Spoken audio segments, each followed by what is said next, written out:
Welcome to She Rises Up podcast with Gemma and Lara. We are multi-award winning international coaches, authors and speakers specialized in women's empowerment and conscious leadership for women. Here we want to empower, uplift and elevate you with conscious conversations aimed to unify femininity, business and consciousness.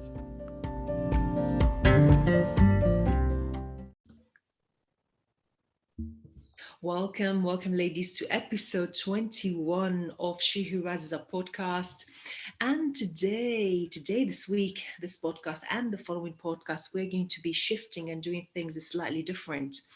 And the reason we decided to do that, we came up with this idea that we wanted to share and focus on our journeys to our individual journeys to the feminine, and this is going to be the theme for this episode and the following episodes. So the way we're going to do it, one of us is going to be focusing on her own journey, and then the other one is going to, in this case, the following episode, I'll be doing that myself.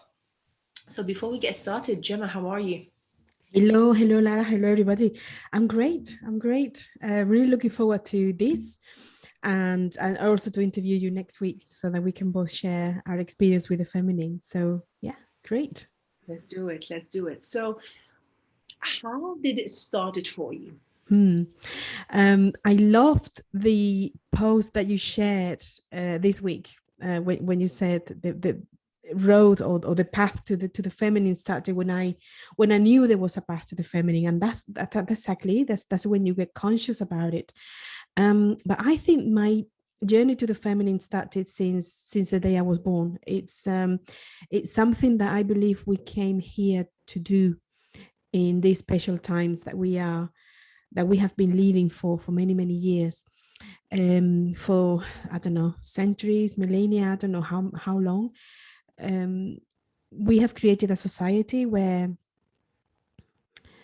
the feminine, I wanted to say women, but the feminine energy has been crushed, and most women these days, and many men as well, are here with a mission to restore the feminine.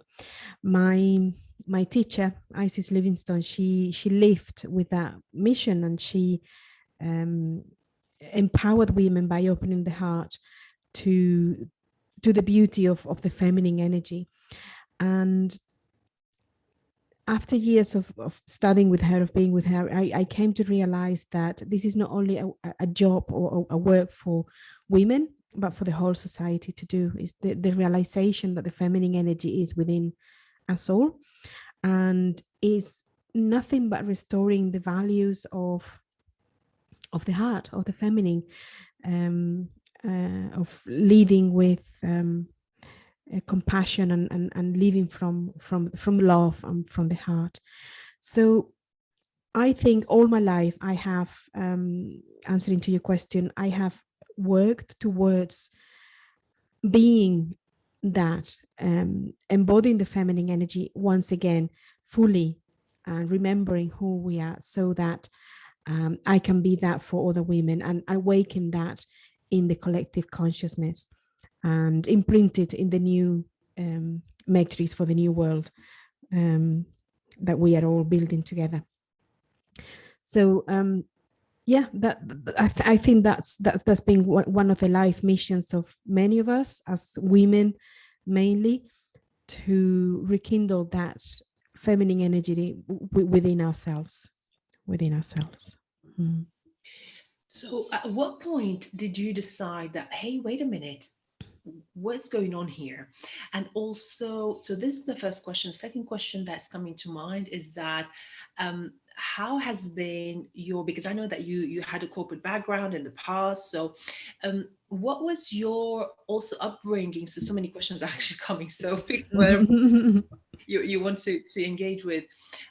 How were you raised in your own family? What was the impact of the dynamic between the masculine and feminine? So did I ask the right question here, or do you feel like Yeah, it's fine. I didn't think about it, but it's interesting how the way we have been raised as children impact the rest of your life and mark what is it that you need to heal later on in life. And I think in my family, probably my father had a softer energy. He was he had a softer energy than my mother. So for me, the role of the feminine was being very strong and commanding and not very affectionate. So that's what I had. That's what I saw and grew up as role model for the feminine. So obviously that makes you see men in a certain way and women in a certain way, and come things that later on in life you need to heal. And for me, I realized that I was becoming that as well without knowing. So in a way, it made me realize more strongly what the values of the feminine are by not having them, or by having them hidden within myself. So that later on in life, I realized I wanted to be softer. I wanted to be more compassionate. I wanted to be more loving. So I developed those qualities, which they were in me. I was that already, but they were hidden by the role model that I saw. So I think that obviously there are many phases, many stages in the healing of that process. And later on in life, I have come to the realization that it was easy to see what the values of the feminine were by not having them. But when you are in the process, you don't see that, and you leave actually the lack of the feminine as a very destructive thing, because you're not living your full potential, you're not living your full essence of who you are. So life can be quite hard when that happens. Also the role of the masculine, because my father was very protective, but in a very loving way, and that I always looked for that in men, always looked for it. I always looked for someone who was like that. But being like I was, obviously I had to heal before. I had to become that feminine energy before I could have that later on in life. So that was it. And it's not until the point that you heal the wounds with the parents that you move on to who you are. It's very crucial to heal those wounds. So that's a very, very important question. And they give you the keys of what you actually have to heal and what you want to become or not. And it's your decision who you want to become or not. Yeah. And by the way, I wanted to say that we don't have any predetermined questions. So these questions are right on the spot. And I did ask Gemma, I did ask her, is there want me to ask me? And she said no. No. So this is completely unprepared, like Yes. ways. It is, yes. So there is a step there, right? So healing the relationship, that is from at the how perspective, that could be step number one there.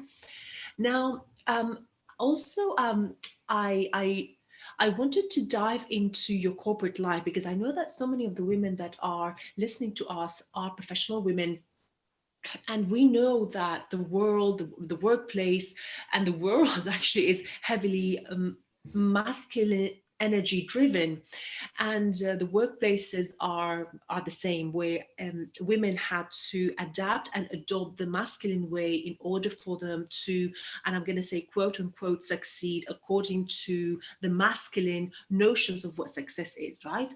So then I wanted to ask you, how was your experience in the corporate world when you were employed back in the days, in relation to that, to your inner masculine, to your inner feminine? Did you have a predominant energy? Did you have a balanced energy back in the day? What can you share with us? Yeah, that's really important as well. And when I was in the corporate, especially when I started, I was in the middle of I wasn't even conscious that I needed to heal my mother wound, my father wound. So Back in the days when I started working for corporate, my reaction to leadership was that I was a bit harsh sometimes, and I knew that that wasn't the way I wanted to be. That wasn't right. And on the other hand, I was very much like a mother for the people that in my team. I really wanted to mother them. Really wanted the best for them, and the experience was that that wasn't very well received by the superiors. No, the idea that I got from them is that the people are just numbers. They're here to do the job, and we're not here to mother them. And I didn't feel good with that. But obviously, I had to do it. I was very young at the time, and I went along with that. And when you go along with that, that doesn't resonate with your essence. It really destroys you inside, and that's exactly what happened to me. I felt I was failing. I felt I wasn't doing a good job. I felt I was failing my people, and I thought there was something wrong with me because I couldn't adjust to the way they want me to lead my team. So in the end, I quit and I looked for another job, and I decided that leadership wasn't for me because I wasn't a good leader. Again, later on in life, I realized that the way I was doing it was the right way. Of course, you have to lead with the feminine values of love and compassion. Of course, your people in your team is your family. Of course, you have to love them as your children. Of course, you want the best for them. What's the difference? We're human beings. But I didn't realize until later on in life that I did the right thing and that I was actually a good leader. They made me believe I wasn't because I didn't synchronize with their values. But I wasn't strong enough to or confident enough to say no. This is the way I think we should do things, and I think that happens to many women that we are told to lead like a man, and lead like a man. I don't really like that expression anymore because men can lead in a very compassionate and loving way as well. Is lead like with the wrong values of the masculine energy, being harsh or not being compassionate or not really caring about the people. We've been told to lead the way, and is wrong. Is wrong. When I realized, I became an ambassador for conscious leadership, and one of the values of conscious leadership, of course, is being that is leading from love and from the oneness that we all are. And the leader is only someone who is actually leading the team. It's not someone better or less than, is someone who has the role to organize the team and lead the team. But that was my experience. Yeah, that we had to get to a certain point in our career. We have to lead that way, lead like a man, and forget the feminine values, and that really destroys the feminine within. And that destroys the feminine within, not only for those who were born in a women's body. That, again, when we talk about energies here, just to recap to our beautiful listeners, that it's we're talking non-gender here, it's genderless, the energy Yes. here, right? And so yeah, we wanted to clarify that. So what did I want to ask you? It's very interesting because earlier on you mentioned about yeah, the masculine being harsh, not compassionate, and I also realized, let's see what you think about this, that this is the shadow aspect of the masculine, and within women. Yes. Yeah, exactly. And that's what we've been led to believe, that we have to lead that way, with the shadow aspect of the masculine. That's exactly the right way to do it, and it's wrong. And I think this is changing. I have met so many leaders who lead from compassion, inspiring people, who actually take leadership as a very humbling job rather than, oh, now I'm the boss. Is not nothing to do with being a boss or with being commanding. It's actually a very humbling job, which takes a lot of responsibility because you are in charge of the well-being of your team, of your people in the corporate or anywhere you work. as a leader of people. And that I want to believe that is changing. And my vision is actually that everyone becomes a conscious leader somewhere, at some point in the future. So embracing the values of the heart, I'm leading from the heart, is really important. So if I was to ask you, a few questions are coming to mind now. If I was to ask you, in how do you know? No, actually, let me ask another question first. I mean, we started straight into, the journey into the feminine, right? So I'm still would like to pick that conversation that we started earlier on to say how did you start that journey? How did you realize that is what you needed? And is it really that important? Right? So something that's not even important. I want to believe it is, but so shall we revisit that conversation? Yeah. It is really important. And I realized not long ago, actually, I can't remember when, but probably in the last 2 years, I realized that I had been in the journey of the feminine for such a long time, and I needed to complete it at the final step. When I don't know if that finishes ever, but it was a very, very important step that I needed to complete when I realized what I was doing, which is integrating within me both energies, masculine and feminine, and kind of having a balance within myself, and knowing when to use one, when to use the other, and flow with both. Because embracing the feminine or becoming your feminine doesn't mean that we leave out the masculine energies. We need them. We need sometimes to be talking about leadership again, to be directive, to give directions. It's that linear energy that is the masculine that we need. We need to focus. We need to pay attention. Those are masculine traits that we also need as leaders. But it's important that we balance them out and we recognize when we are using which energy and the other. For example, I learned that mothering energy is masculine because you look after people. Looking after is very masculine because you're protecting, you're embracing. So that's why mothers get so tired. That's why leaders, when they're mothering, get tired as well, because they're using a lot of masculine energy to look after. So when we get home or later on in the day, whatever, we need to balance that out with feminine activities that nourish your soul, that nourish your spirit. I don't know, whatever it is for you, having a lovely bath, meditation, whatever it is, that balance that out. So that I realized not long ago. And the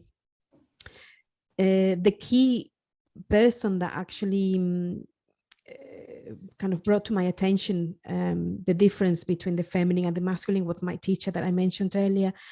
She worked very intensely in opening hearts, people hearts. That was her main job. And by doing that, we actually go within into our soul, and the soul is genderless and is a harmonious being with both masculine and feminine energies.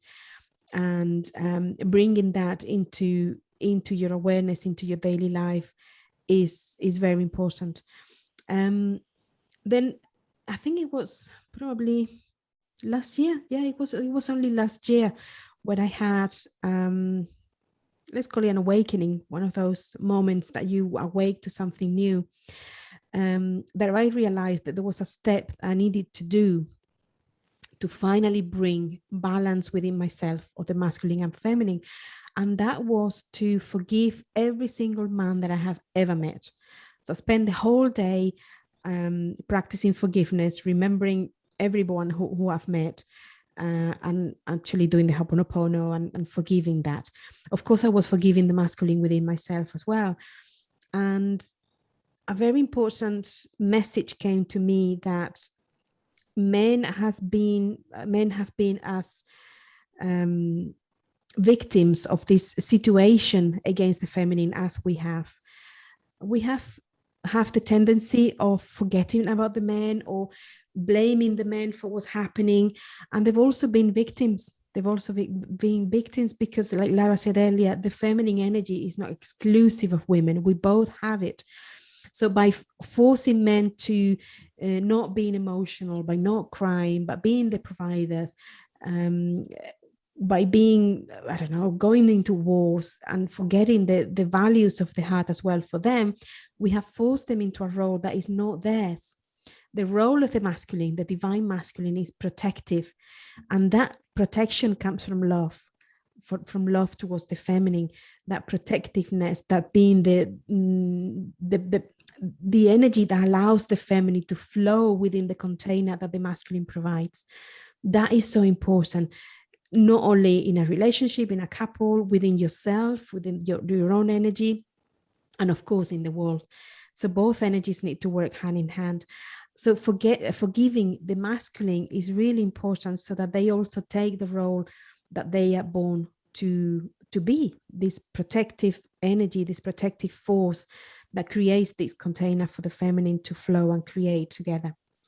And that was very early last year. And as soon as I healed that within me, as soon as I practiced that forgiveness outside, and I understood the role of a masculine, no long after I met my divine counterpart in this lifetime. It wasn't very long after that, and we were almost ready to be together. We are now, and then I understood that healing all that and understanding the role of the masculine was crucial as well, to give the feminine the place that she needs to, within yourself and also outside of you. And you've mentioned, and I'm glad that we talking, or we've touched upon the conversation around men, because here, if anything, our work is not to segregate. I believe that in the puzzle of the work in the rise of the feminine, our work is to bring more balance. Ultimately, this work to bring more balance, but we choose to focus to work with women so we could help them bring that balance. And when we talk about patriarchy, we're not talking about men here, because men are disturbed and victims of this. Is the system, oppressive systems that are operating the world. And this is what this is my understanding of the patriarchy. There's another understanding of the patriarchy, but maybe it's not the right podcast for that. You know. Yeah, maybe it's not the right podcast. Anyways, so what questions do I have for you? What question do you want me to ask in regards to the feminine? Is there what you feel that I need to ask you?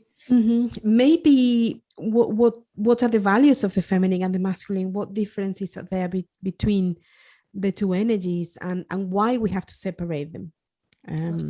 So what are the qualities? Yeah, and why do we have to separate them? So we separate them to understand them. But really, the soul, talking about at the soul level, is one and only. It's just there are qualities that are softer than others, and to understand everything as we live in a world of duality, is easier for us to understand men and women if we separate the energies. Again, they're not gender specific. We all have them within ourselves. But the feminine flows. Fluidity, I would say, is the main characteristic of the feminine energy. It flows, and in order to flow with life, we need to be able to surrender to the masculine energy, which is the container of the energy. It gives the form so that the energy, the feminine energy, can flow within that. I like the example of a river. So the river bank is there, and that's the masculine energy. It gives the direction to the water, to the river. It says where it goes, and is the container for the water. Without it, the water, which is the feminine energy, will just flow everywhere freely. It will get lost in the sand. But with the river bank, the feminine has a purpose, has a way where to flow, has a way to go. In the same way, the feminine energy without the riverbank flows everywhere. The masculine without the energy hasn't got a purpose. Why create a container without the feminine energy to flow within it? So they both need each other, and they are one and only. It's one thing. They're not separate. But to understand it, we separate it. Other qualities of the women, the softer qualities that we know, the compassion, the love, the fluidity of feminine qualities. Masculine energies are more direct, it's more linear, it's protective, it's looks after the feminine. And for those energies to work together, the feminine needs to learn to surrender to the masculine. For that to happen, the masculine needs to be able to allow the feminine to trust him so that she can surrender. So trust and surrender goes hand in hand, so that these two energy work together. And the same work with the river. The water trusts completely the direction of the masculine energy of the riverbank, and the masculine needs to build supportive place for the water to run through. So that's the metaphor, the analogy. And in a couple, that works exactly the same way. In real life, it works exactly the same way. So when these things are out of balance, the feminine cannot surrender because she doesn't trust. So she closes herself. And the masculine, if he's not masculine enough, he won't build a structure solid enough for the feminine to trust him. So he will have nothing to flow with, and he will just be directive without the flow of the feminine.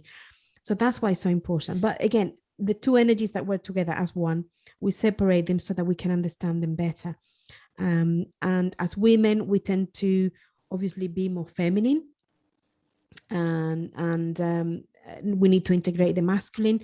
Sometimes it's the other way around, like it was my example, because of the way we've been brought up. Sometimes we embody masculine energies very highly, and forget the feminine, and the men can have the same issues. So it's a learning of balancing both energies, knowing that as a woman you are more inclined to have to be in your feminine, using the masculine, and the men will have more masculine energy using the feminine as well, and not and understanding that these two energies work together. And although we have one predominant energy to flow with, the other one is there, and we always need to find the balance so that we can find inner peace. So the thought was coming to my mind, if we separating masculine and feminine, if there was no such word as masculine or such word as feminine, what would that word be? Well, the soul is not masculine or energy, masculine or feminine energy. The soul just is. So I think the word will be just oneness, we just be unity, love. Love is. Love hasn't got gender, hasn't got energy, masculine or feminine. Love is. So when we have the perfect balance, we just are our true essence. We just are. There's no separation anymore. Yeah, yes. Do I have any more questions? Let's have a look. Let me see. Let me think. Yes. So to start wrapping up, how can the women who are listening to our podcast, how can they start on their journey to their feminine? That's a great question. So hopefully, if they weren't aware today, they are aware today that we have these two different kinds of energy as one. And the best way for them to start embracing the feminine is by taking the path into the hearts. The heart is the door to the soul, and the soul knows the future, knows the past, knows everything that's best for you. The soul has your life purpose. The soul has your mission ingrained in it, and knowing your soul will be the first pass, the first step. And you get to the soul through the power of the heart. By going into the heart, inevitably you will go through healing the inner child, healing the mother and father wounds, healing lots of blockages and layers that we have put into our heart to protect ourselves since we were children. So going into the heart will trigger those healings. Going into the heart as well will bring up what other past lives are affecting you right now. What things we need to heal that come from past lives. What things that we can change in our present, so that we can embrace our mission and our life purpose and go within, and go forward. So all these things will come up as you heal the heart. And this is something that my teacher passed on to me, the healing of the heart, the healing of the past lives, the super conscious technique to clear all these things. And that's how I can help people with really going into the heart, clearing that up, and be ready to move on into your life with an open heart, with no fear, and with a higher purpose and clear purpose on.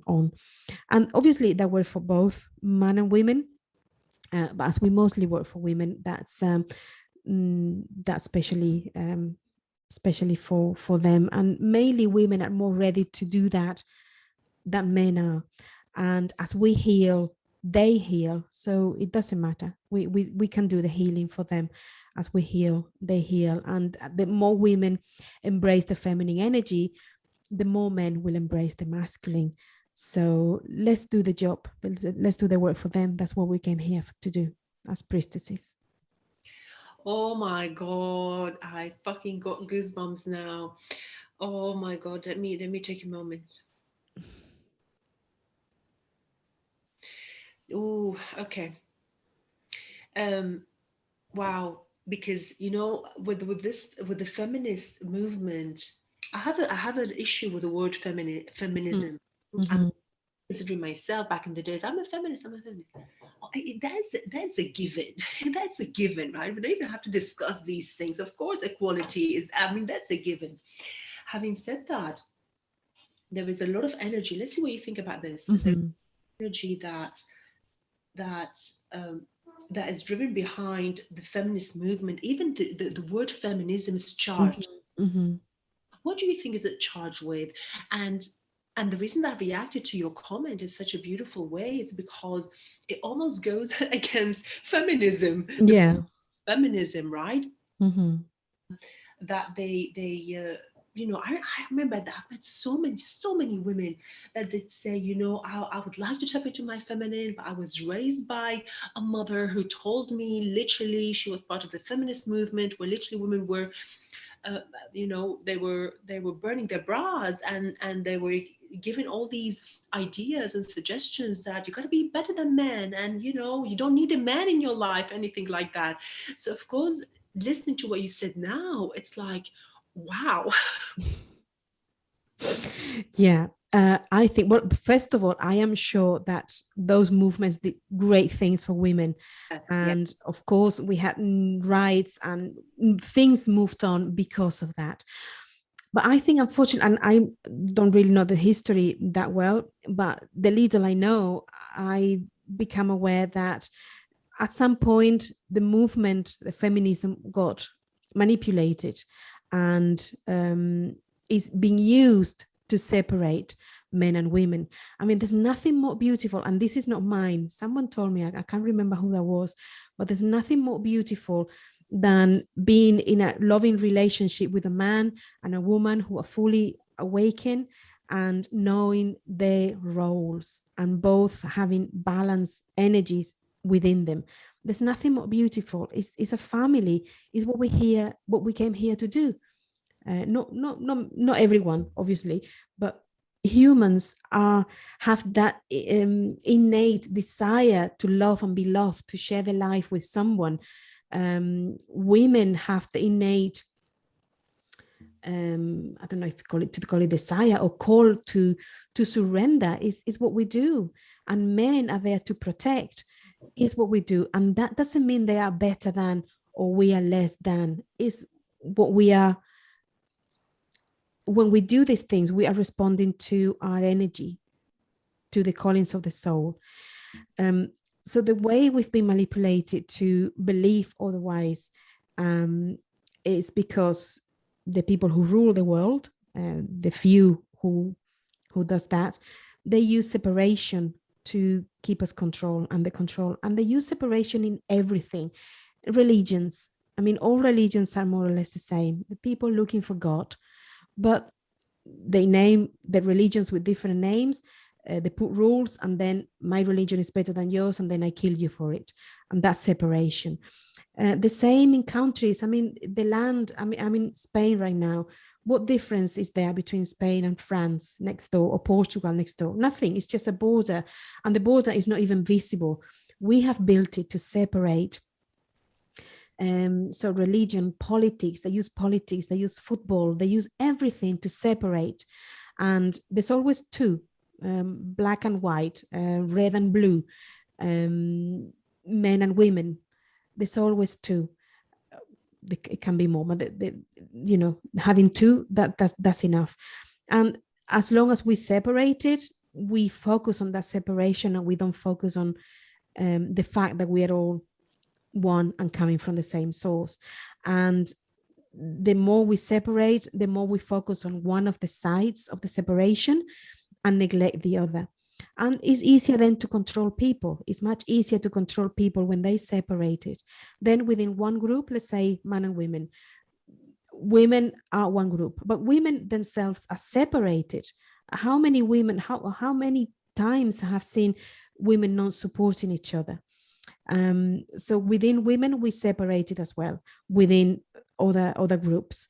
So the more separated we are, the easier it is for them to control us, to make us believe things that are not true, to impose the plans, whatever they are, for the future of humanity on us, without us being able to come together as one and say no to things that they want us to do. And unfortunately, feminism has fallen into that trap. I believe that is now being used to heavily separate men and women, to make women more manly, so they forget the femininity, and to make men really the scum of the world, because they are suffering a lot as well with many things, with many things, with broken families. Most of them have no rights. If something happened, men are very easy to blame. Oh yeah, the man did that. That I'm sure that's not always the case. So yeah, unfortunately, feminism has been used to separate, and the goodness that it did in the past, I don't think is longer there. So now is the time to come together as men, as women, and women together, knowing that no one is better than the other, but that we are meant to work together. We are meant to work together. There's nothing stronger than a man and a woman forming a family. There's nothing stronger than that. And they, I mean, the rulers of the world, they want to break the family. They want to break the family. And of course, I'm not saying that if we are in a relationship that is abusive, we don't have to leave. Of course you leave. But the belief that the family is a strong bond and is the strongest force in the world, it needs to return. That needs to return. And that the way to return to that is by embracing the feminine, embracing the masculine as one, each one within ourselves first. Loving each other, that's the key. But that we men, we women with the same inside. And love is the key. Love is the key to always return to the heart and to the comprehension that we came here to build a new world based on new values. And one of those values is the unity coming together to build this new world. What a beautiful way to end up this podcast. What a beautiful way. I don't have any more questions. I mean, I have a lot more. I have lots, obviously. So let's see if our ladies love this series. And I don't know, maybe we might extend it and take some questions in the future. Why not? That's a great idea. Mm-hmm. Yeah, we could do that actually. Is there anything that you want to share that you feel it's important to share, that we, for whatever reason, either ask a question, maybe something else that came to your mind? it's important. I have felt for a long time, probably the last year, that there was not much we could do for humanity for a while. So many of us have withdrawn from offering the service, have withdrawn from offering help, and I think that has changed. And what I would like to offer is our support. Both Lara and I are here to support women who are going through difficult times, who are going through the awakening, who are going through the awakening of the feminine within, the healing of the heart, which is especially what I do. So I felt very strongly called to share that we are here to support you, whoever you are who are listening, in opening your heart and in restoring the values of the feminine, so that we can move on forward together, the new humanity towards the new reality we are co-creating. So reach out to us if you need any support. Thank you so much. Wow. Thank you, Gemma, for sharing everything that you've shared. And yes, wow, I'm gonna listen to it. Yeah, me too. See what I said, because I don't remember.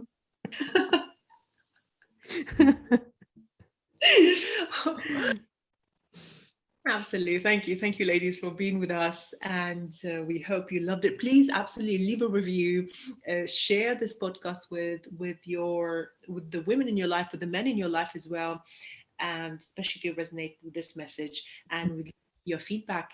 It feels good to receive feedback, so we love it. It does feel good to receive, which is a feminine thing.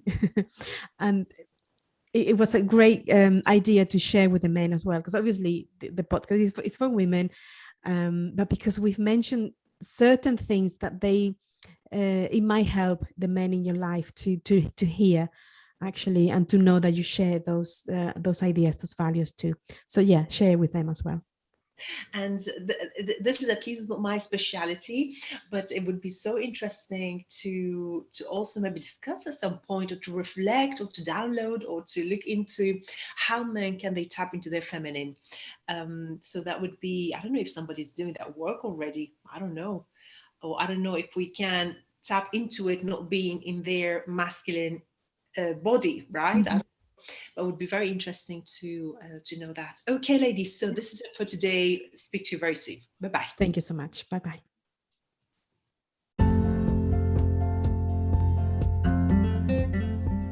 That's all for today, ladies.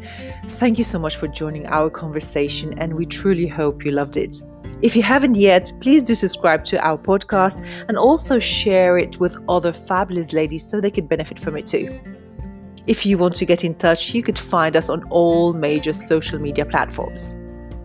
Speak to you very soon.